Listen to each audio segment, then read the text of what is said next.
Um artigo publicado na revista Science e assinado por pesquisadores de universidades como a Federal do Rio de Janeiro e as americanas Harvard e Duke mostra que 2% de todo o dinheiro gasto no mundo no combate à pandemia da Covid-19 seria suficiente para criar um programa de prevenção para evitar novas pandemias. Este programa de prevenção, Carol, seria realizado ao longo de 10 anos para evitar vírus perigosos como o SARS-CoV-2. A professora associada no Departamento de Ecologia, Mariana Vale, da UFRJ, Universidade Federal do Rio de Janeiro, é coautora deste estudo, com quem eu converso agora por Skype. Doutora Mariana, muito boa tarde. Eu gostaria de começar perguntando se esse estudo foi oferecido para líderes ou entidades globais, já que ele depende da união de todos.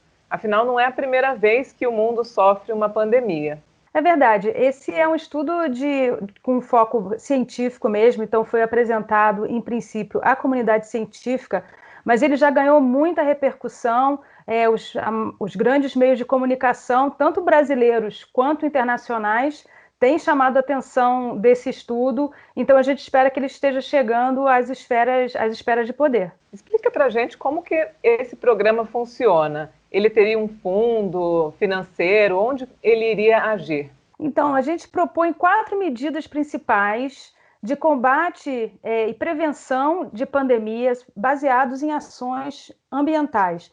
Então, combate ao desmatamento, combate ao tráfico de animais silvestres, a biossegurança na criação animal, porque existem muitos casos também de doenças que passaram de reservatórios animais para animais domésticos e depois para o homem, e um programa de vigilância sanitária nas áreas de risco de emergência, que são essencialmente as florestas tropicais.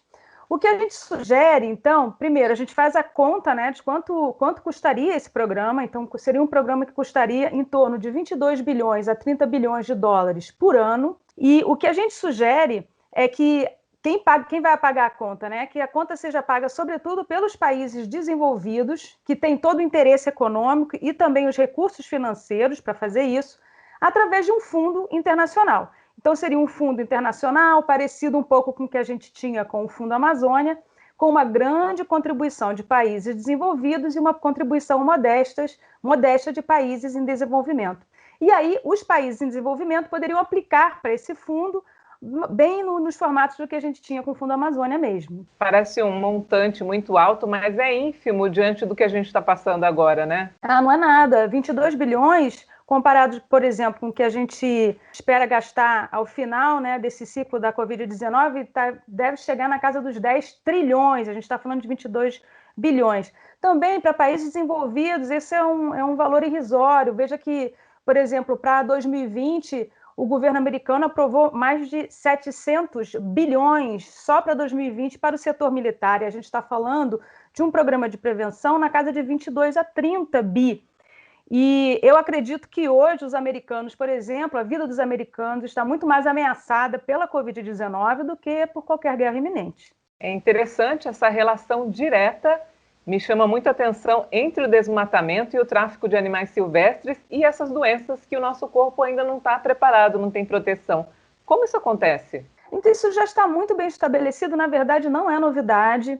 Já há várias décadas vem se alertando, a comunidade científica vem alertando para a relação entre essas duas atividades e a emergência de novas doenças, porque 75% das doenças infecciosas emergentes, elas vêm de animais.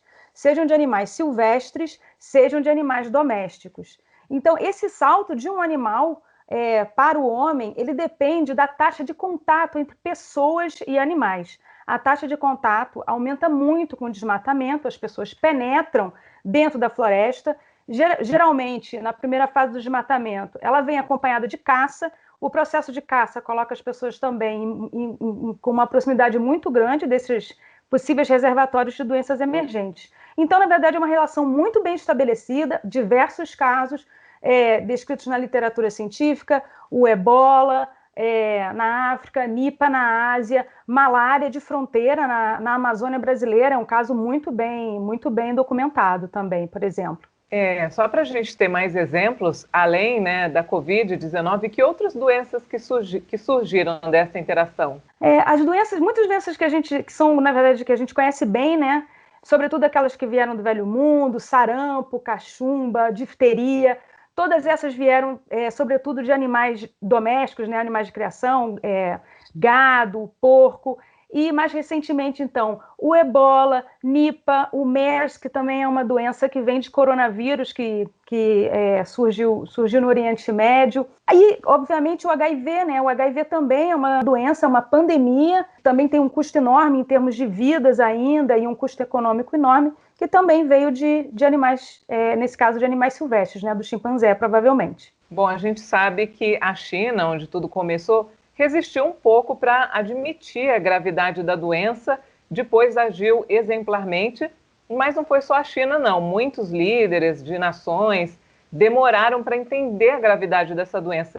O programa tem alguma coisa para prever, né, alguma ação para conter o alastramento dessa pandemia?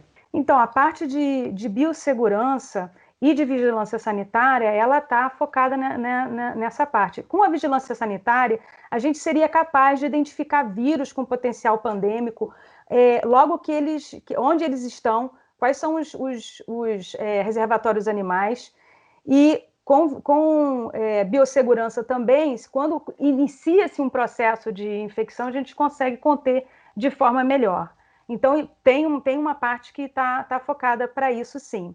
Muito embora ainda precise para esse tipo de ação, tem esferas que estão para além de ações ambientais, né, que estão mais no âmbito no âmbito sanitário também, da estrutura de saúde, para poder conter o alastramento de uma doença dessa. A nossa proposta é justamente prevenir, evitar que essas doenças emerjam. E aí, porque uma vez que existe a emergência, é bastante complicado controlar. Sobretudo em países tropicais que têm pouca capacidade, um sistema de saúde muitas vezes deficitário.